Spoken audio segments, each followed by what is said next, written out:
Hi YouTube and welcome back to my channel.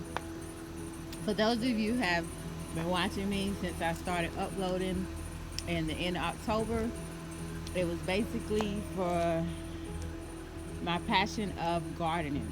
I have a lot of unfinished projects that I'm hoping to save money and finish up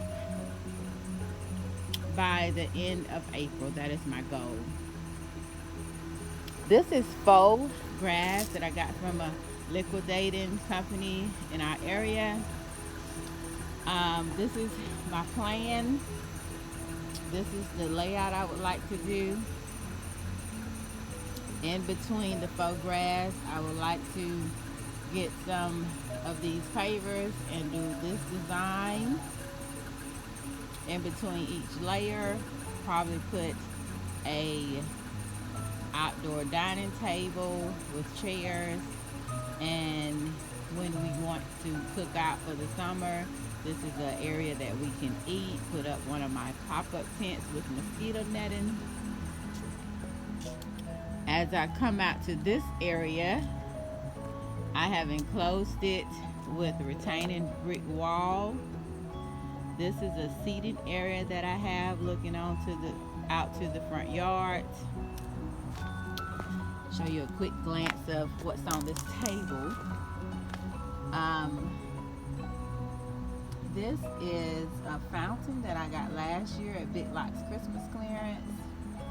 This little trio is something I'm no longer using inside the house, so you can always bring the inside outside and outside inside.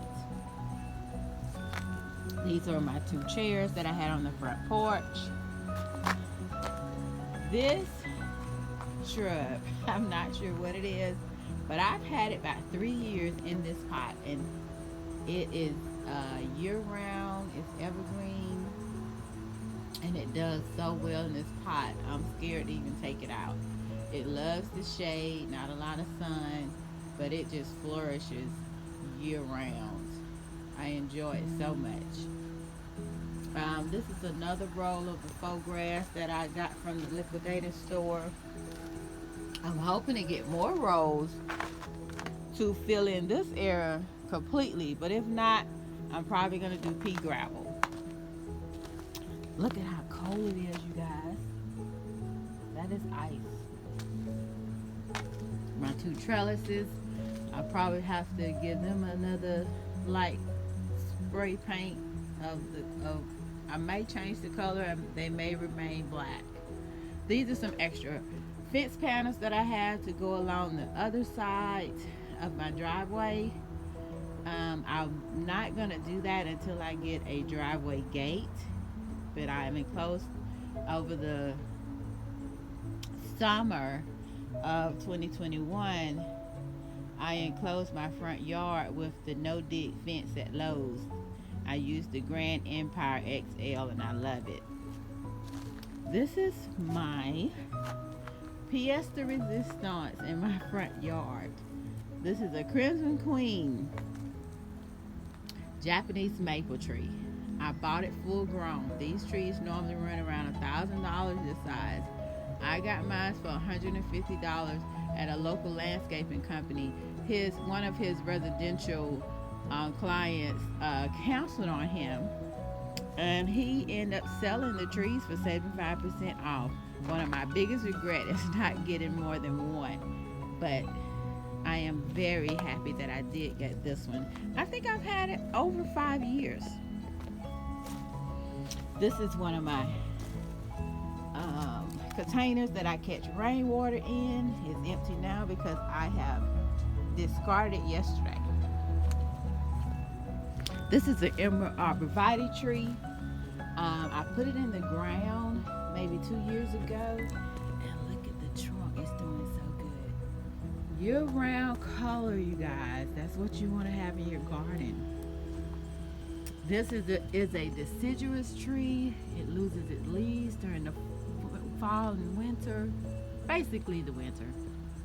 But you guys should check out my garden tour to see it in full bloom. It's just beautiful. This is a pergola I got from Big Lots last Christmas. My sons came home and put it together. I got it on their summer clearance. I actually have two of them.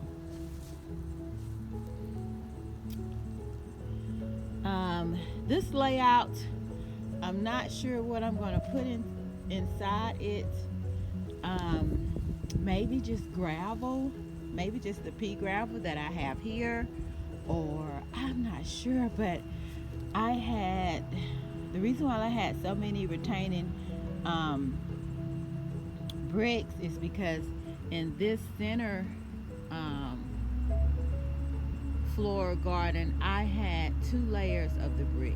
I took it down once I got the four palm trees last year, and I was like, I didn't like having a four-row retaining wall, so I put one layer down, and I was able to do this. And look how far it goes up. Me and my son, we did this. He did most of the labor due to my knees, but I try to get out here and do what I can. And I also added this. And I'm probably going to bring that on down. And this is my other um, canopy swing I got from Big Lots last year during their summer clearance. I wanted to get out here and check on everything. It's great, no matter how cold it is, to come out to your yard and check on your trees, check on your flowers, treat them if you have to for pests and bugs. See if how they're doing. You still have to water them if you don't get enough rain.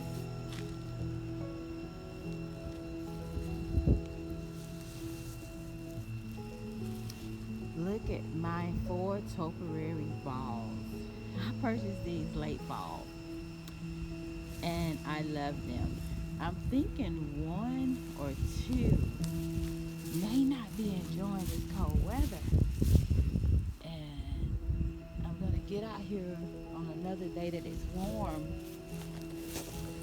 and I may have to do some research because I may not need to prune it. I may need to. They actually love the sun. They're evergreen, as you can see, but this part right here, you know, you're not going to be lucky all the time with your topiaries. Sometimes these shrubs get blight and insects, and sometimes it's just too cold for them, but I'm hoping they recover. I really invested a lot in getting these 4 topiary balls for my garden. As you can see, they're still in the nursery pot. By the time I got them, I just didn't know where I wanted to locate them. So I actually left them in the pots, and that may be a problem. I'm hoping it's not. This fountain I got from my mom. It's just for aesthetics purposes. I definitely may spray paint it, but I do like the patina on it. It's my little bike I purchased at a thrift shop, maybe under $40. My little statue, my little Zen statue. I normally have marbles at the bottom. I moved it from where my Japanese maple tree was. Look at my little head statue I got from Home Goods. For the evergreen in that. This is another Japanese maple tree. It didn't like being in this spot for the sun, but it seems to be okay for the winter. I will not know until the leaves come back. This was a new addition from the summer as well. My little bottle tree plant. This is where I had some canna lilies, daylilies. Look at these daylilies trying to come back. And this is just grass. I had two trees. Let me try to step back, you guys, and show you how huge this flower garden is. Look at how huge it is. I had two trees here, red tip petunia trees, and they were diseased for about 10 years, and I finally got rid of them at the end of 2019. And then I said, they were spaced out very far apart. And then I said, well, this is gonna probably just have two flower beds, that's what I meant to call them, in my front yard. This one, as well as this one. This is my tropical garden flower bed, and I'll get to that soon so this video won't be so long. And this is going to be my catch-all. I like a variety of plants. I'm the type of person that goes to Lowe's, Home Depot, local garden nurseries, and I just want one of everything. And I have deciduous trees, evergreen trees. I wanted that winter interest, and I also wanted the accent trees. I have a sweet magnolia tree and this Japanese maple tree, incorporated with some canna lilies, as well as some daylilies.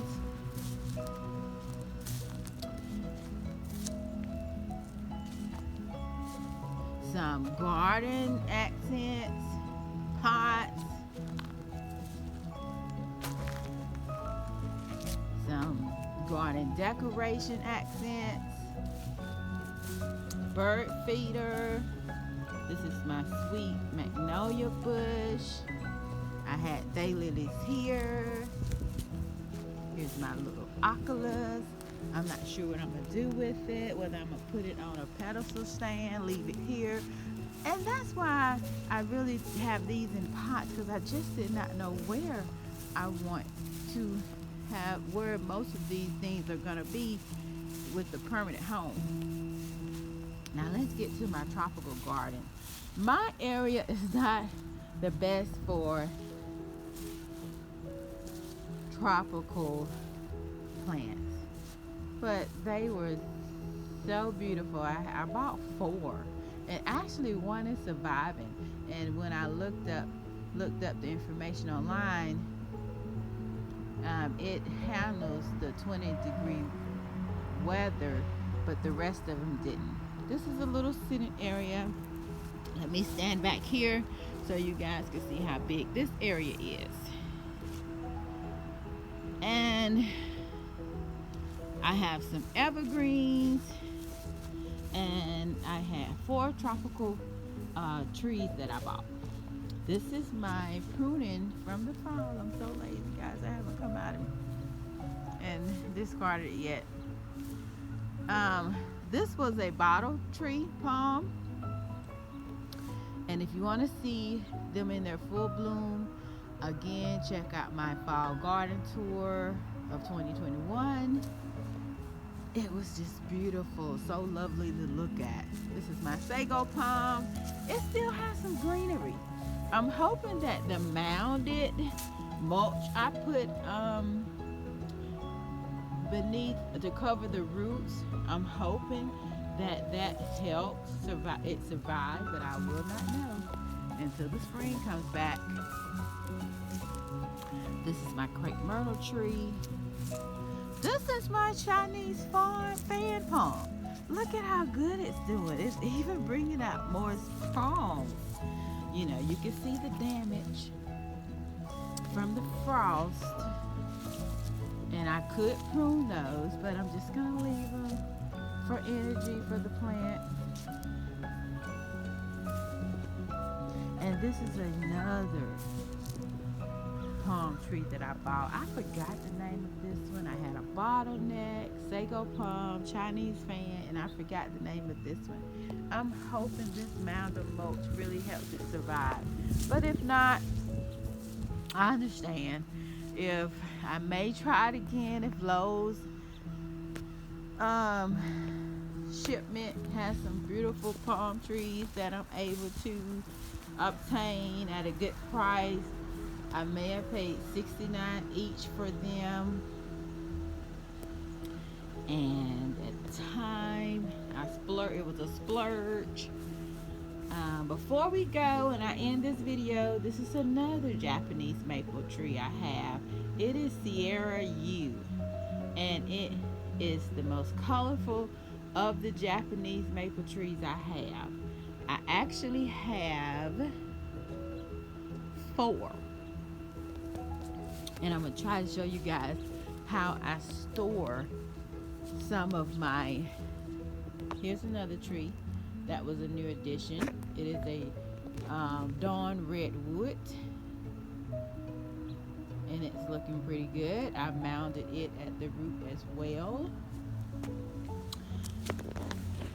Okay guys, let me get to this how I store my other plants, and I think I could show you that in a second. Hold on guys. I'm gonna end this video by showing you guys how I store some of my pots. I have some porcelain pots, blue and white porcelain pots, my Mexican terracotta collection. I try to bring it to this area where it has 2 walls and try to protect it. That's my turtle, and I have a turtle, a dog, and I have a lizard. I'm gonna have to get some weed killer on that little weed growing near my back door. I have some, here's my pots, and hopefully they won't crack on me. But this is how I store my other canna lilies. I bring them to the back of the house. This was a white wedding hydrangea. It was a new addition. I did not put it in the ground because I wasn't sure where the permanent home would be. This is my small Japanese maple tree. Look at how green it is. All Japanese maple lilies. My hostas, canna lilies. I had canna lilies, the red ones, as well as the Cleopatra. And these are probably hostas. And this is the evergreen plant, but I forgot the name of it. But I haven't found a permanent home for it. Again, this is how I store hostas, canna lilies, elephant ears as well. And I try to bring them to the backyard where they're shielded from a lot of the wind. They don't get much rain back here. Thanks for watching. Please subscribe to my channel. And I give you guys an update in the spring once everything starts coming back. Bye-bye.